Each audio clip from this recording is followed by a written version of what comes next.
بسم اللہ الرحمن الرحیم۔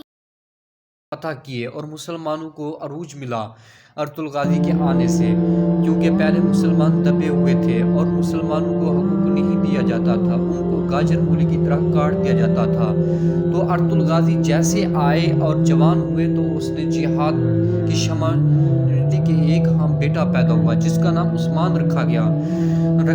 وہی عثمان جس نے سلطنت عثمانیہ کی بنیاد رکھی۔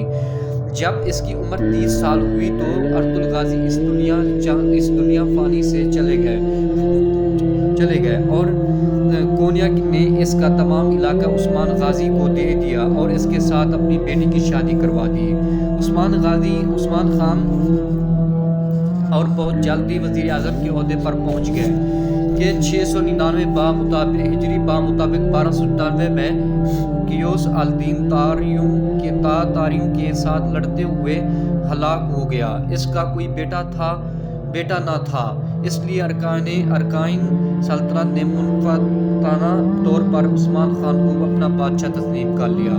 اس نے سب سے پہلے رومیوں سے لڑ کر شہر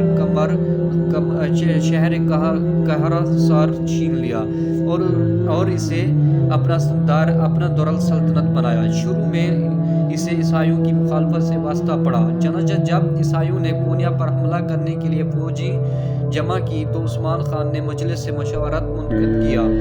سلطان عثمان کا چچا بھی اس مجلس میں موجود تھا۔ اس نے یہ رائے ظاہر کی کہ عیسائیوں کے مقابلے میں ہمیں فوج کشی نہ کرنی چاہیے، بلکہ جہاں تک ممکن ہو صلح و آشتی کے ذریعے سے اس جنگ کو ٹال دیا جائے۔ اگر جنگ ہوئی تو اندیشہ ہے کہ تاتاری حملہ کر دیں گے۔ سلطان عثمان کو اپنے چچا کی اس کم ہمتی پر غصہ آیا اور اس نے کمان میں تیر جوڑ کر اپنے چچا کا کام تمام کر دیا۔ تو یہ دیکھ کر کسی کو جنگ کے خلاف رائے دینے کی جرأت نہ ہوئی۔ سلطان عثمان خان نے عیسائیوں پر حملہ کیا اور انہیں شکست دی۔ اس کے بعد اس نے عیسائی علاقوں پر لگاتار حملے شروع کر دیے اور ایک کے بعد ایک شہر فتح کرتے گئے اور عیسائی کو چک سے نکال دیا۔ جب قسطنطنیہ کے کیسرس نے دیکھا کہ مسلمانوں کا سلاح بڑھتا آتا ہے تو اس نے تاتاریوں کو اس بات پر راضی کر لیا کہ وہ مشرق کی طرف سے عثمان غازی پر حملہ آور ہوں تاکہ اسے مجبور عیسائیوں کو چھوڑ کر ان کی طرف متوجہ ہونا پڑے۔ چنانچہ تاتاریوں نے سلطان عثمان خان کے ملک پر حملہ شروع کر دیا، لیکن عثمان خان نے کوئی معمولی سپاہی نہیں تھا۔ اس نے اپنی بہادر بیٹے اورخان خان کو فوج کا ایک حصہ دے کر تاتاریوں سے نپٹنے کے لیے بھیجا اور خود عیسائیوں پر پہلے سے بھی شدت کے ساتھ حملے جاری رکھے۔ اورخان نے اپنی بہادری سے تاتاریوں کے دانت کھٹے کر دیے۔ اس کامیابی کے بعد اورخان اپنے باپ سے جا ملا اور دونوں عیسائیوں کو شکست دینے لگے۔ سلطان عثمان ایشیا کے چک کو فتح کرتا ہوا شمال میں بحیرہ اسود کے ساحل پر پہنچ گیا اور اورخان نے عیسائیوں کو پیچھے ہٹاتے ہوئے بروزہ فتح کر لیا۔ بروزہ کیسرا روم کا بہت بڑا شہر تھا۔ اس کی فتح کی خبر سن کر عثمان غازی نے فوراً ادھر کا رخ کیا اور حکم دیا کہ اگر اس کا بروزہ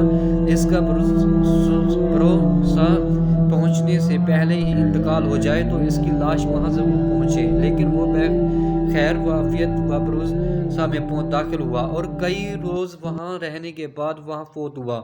کونیا کے سلجوقی فرمانی کے جھنڈے پر ہلال کی شکل بنی ہوئی تھی۔ اس ہلال کے نشان کو سلطان عثمان نے بھی بسوار اپنے پرچم پر قائم رکھا اور یہی ہلال کا نشان آج تک مسلمانوں کے لیے سب سے زیادہ محبوب نشان ہے۔ پھر وہ سلطان عثمان خان کی تلوار ہی تھی جو ہر عثمانی سلطان کی تخت نشین کے وقت اس کی کمر سے باندھی جاتی تھی اور یہ دعا کی جاتی تھی کہ خدا اس میں بھی عثمان خان جیسی خوبیاں پیدا کرے۔ تو عثمان خان کے عدل و انصاف کی شہرت تمام ملک میں پھیلی ہوئی تھی۔ اس کی عدالت میں مسلم و عیسائی سب برابر تھے۔